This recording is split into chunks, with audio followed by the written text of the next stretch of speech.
group. So, my name is Matthew. I'm Canadian. Been here for about 10 years this time. I've been traveling to Indonesia for about 15. I started early, so I'm going to talk to you a little bit tonight about how to live the adventure and the art of observing what's different in Indonesia. And obviously, being a foreigner, you sort of get a sense of things that are different all the time than how people see it here.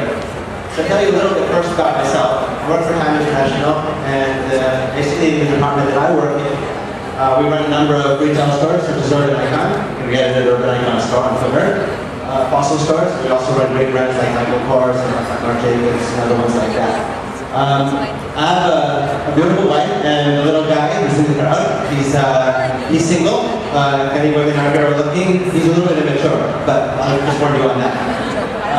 And I'm a traveler, and I've written a book, and I'm a supervisor group on AIESEC Canadian as well.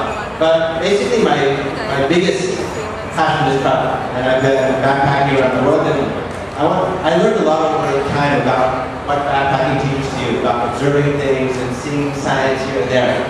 And really my idea for writing a book started with my big fat backpack trip. It was about 7 months, going around the country, all sorts of things. This land is actually much messier in reality than it was on the map. The map is just too small scale, can't get it quite right.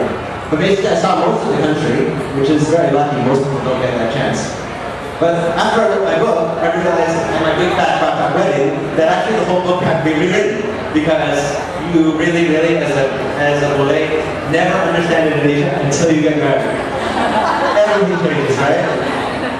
So yeah, it was an adventure 12 hours later. And but I loved Indonesia, and of course the photo on the left, me planting padi, is my favorite of all. But I discovered that there are some wonderful things about this country in terms of the people and in terms of the fact that every time you would cross an ocean or an island, you would come into a different society and see different things. And I love that about the country, so it didn't surprise me when another friend of mine who was backpacking here as well suddenly tells me, I don't think I can leave the country. Yeah, well, 15 years later I know that. Indonesia is really about diversity, and it's really about all sorts of different things, so if you can't put it into perspective, it all kind of looks the same. But when you realize that Indonesia is almost like 50 or 60 different countries as you cross the country, so it's a very heterogeneous place. But most of you guys see it this way. Every day. For multiple hours. And I do too. And I hate it. But you often see a lot of other things.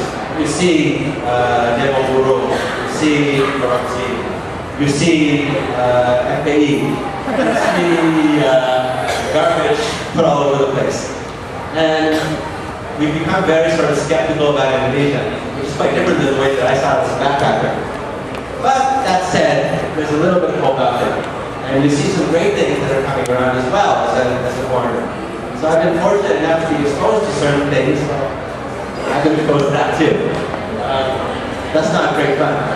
But you see amazing things that are happening in Indonesia these days.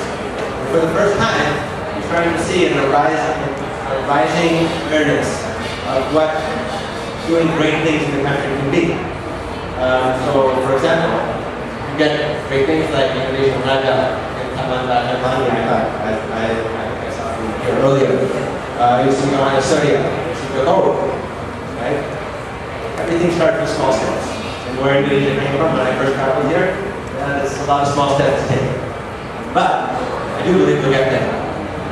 I did learn a bunch of other things when I was here. I've suddenly come to realize that my name is not Mr. A lot of people tell me that I look like Obama now. Before I looked like a Bush. That's really sad. I've learned that you do have to bring Molotov cocktails to every football match. That's very, very important. Molotov cocktails and fireworks. It all helps. These are some other things that I've learned. The typical street map.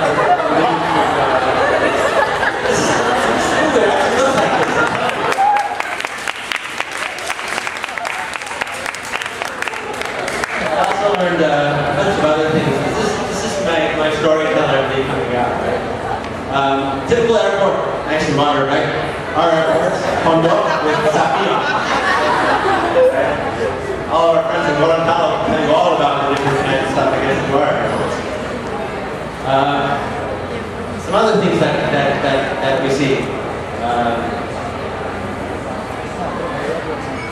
Sports fans. A little bit fanatic here.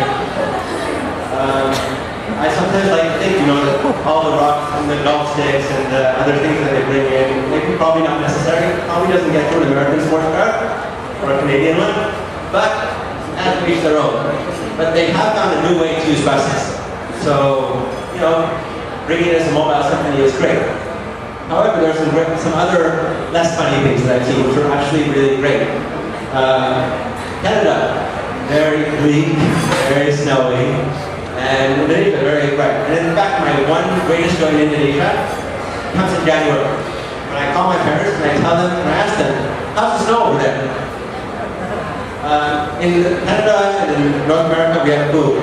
In Indonesia, we have food porn. This is a standard thing for us. These are all my photos. This is like, I caught this too. I go wherever I go. I take Instagram and photos of food. Fortunately, this is one of the great things about Indonesia. Typical wedding attire. Very sort of white and plain over there. Here, very much more interesting. Even the wedding itself is quite interesting. For example, my Western wedding, 36 people, 10 minutes down. Right? My Asia, on the other hand, a couple thousand people, 12 hours.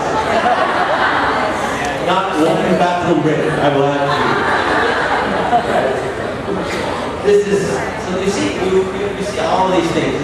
Not to say that it's an oddity, but you realize that Indonesia is an incredibly interesting country with many, many, many exciting stories to tell. So if you really wanted to know why it was that I wrote my book in the first place, it was really because this country has a lot of stories. All you have to do is look around a little bit. If you have any of your own, I would love to hear from you guys. Get me on Twitter, get me on Instagram, Facebook. No. I realize I can't do that. Anyway, thank you very much.